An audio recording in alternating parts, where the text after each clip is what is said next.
frequently asked questions dito sa Unified Products and Services. Hi guys, this is Paul of Unified. So, continuation po ito nung part 1 natin, no, all about FAQ dito po sa negosyo natin.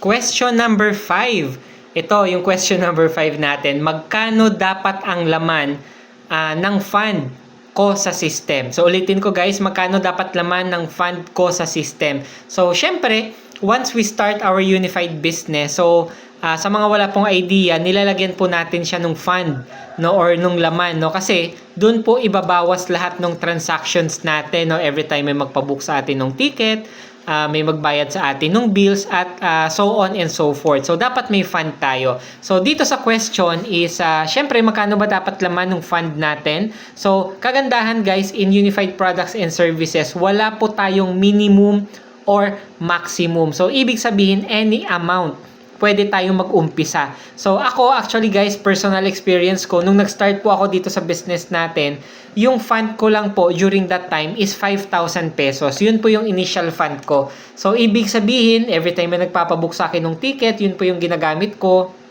Every time may nagbabayad ng bills, alam mo yon. Pero may mga iba naman na alam mo yon, pwede kang mag-start, no, as low as 1,000, 3,000, or pwede ding mas malaki, yung iba 10,000, 20, 30 yung pinopondo nila. So nakadepende po yon sa volume or laki ng transactions na gagawin natin.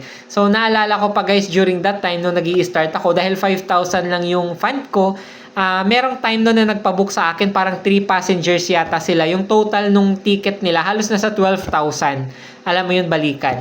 So, ngayon, yung ginawa ko, dahil kulang yung fund ko, syempre, diskarte yung kailangan natin doon. So, hiningi ko muna yung bayad nila, nagpa-advance payment ako, and yung bayad nila, yun yung pinangpondo ko, 'di ba, sa system ko, at yun yung ginamit ko pag-transact. No? So, ibig sabihin, actually, nakadepende pa din sa diskarte natin, syempre, kung paano natin gagawin yung business na to. Pero syempre dun po sa sagot sa tanong na yon, walang minimum, walang maximum.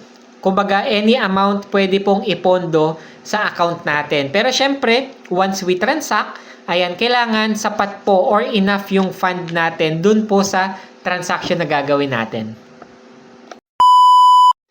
Pwede bang gamitin ang Unified sa kahit anong device or gadget? Ayan. So, question number 6, guys.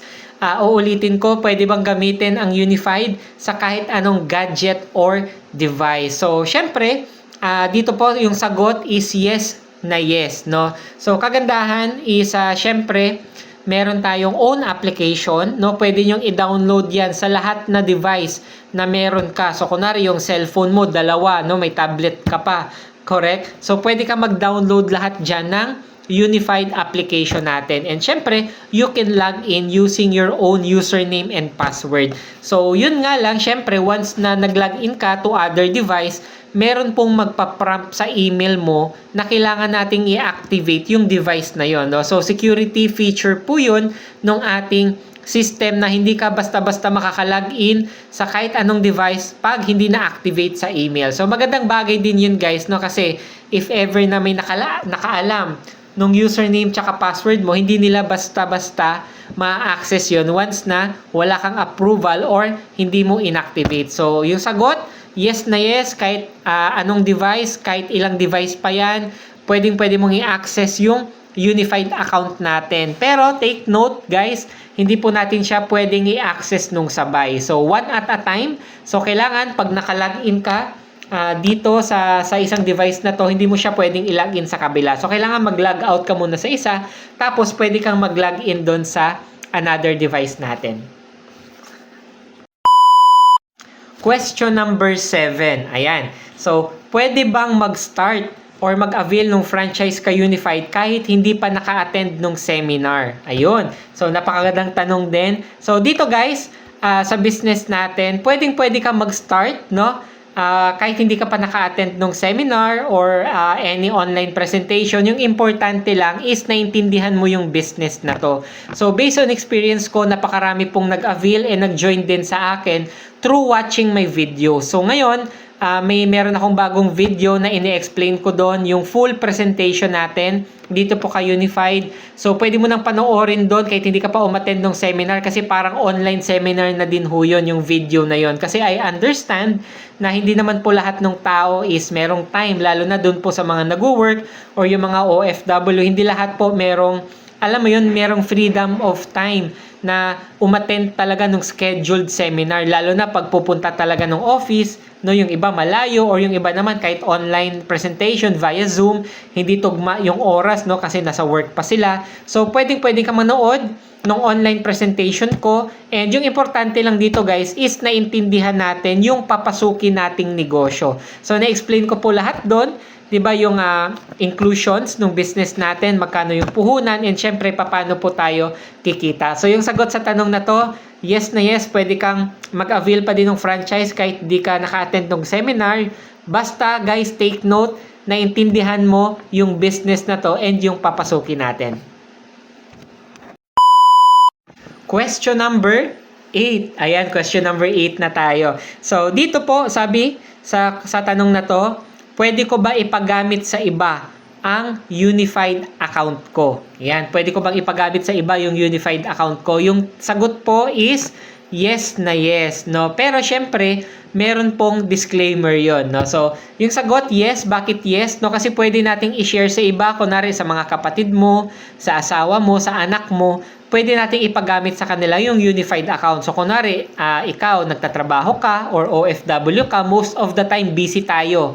Ibig sabihin, nagagawa mo lang yung business na to after work or during your day off. So, sayang naman yung mga ibang oras, no? So, kaya yung iba, guys, yung iba sa mga business partner ko talaga, pinapagamit nila, no? Pinapapromote din nila sa mga kamag-anak nila, sa asawa nila, sa anak nila, para at least ma-maximize nila yung negosyo nila. So, pwede nating i-share sa kanila yung username and yung password natin, and i-activate natin yung device nila sa email natin para maka-access sila. So, pwede sila mag-transact doon. And syempre, yung disclaimer ko lang doon, guys, pwede siyang gamitin ng iba, pero dapat doon lang po sa mga trusted person natin. 'Di ba? Sa mga trusted talaga natin. Kunwari, yung asawa mo, depende na lang siguro pag wala kang tiwala sa asawa mo. Ayan, joke lang po. So, yan, kunwari sa asawa mo, sa anak mo, sa kapatid mo. Ayun, no? So, wag mong i-share lang basta-basta kanino. Kasi, alam naman natin, yung account natin, may pera ho yan sa loob, anytime. 'Di ba? Pag alam nila yung mga details mo, yung mga password mo, especially yung email mo, pwede nilang kunin yun, ipadala nila sa sarili nila or mag-transact sila nung kahit ano. So, tayo din po yung malulugi doon. So, pwede siyang ipagamit sa iba, no? Depende sa purpose mo. Pero guys, take note, dapat po doon sa mga trusted persons lang natin.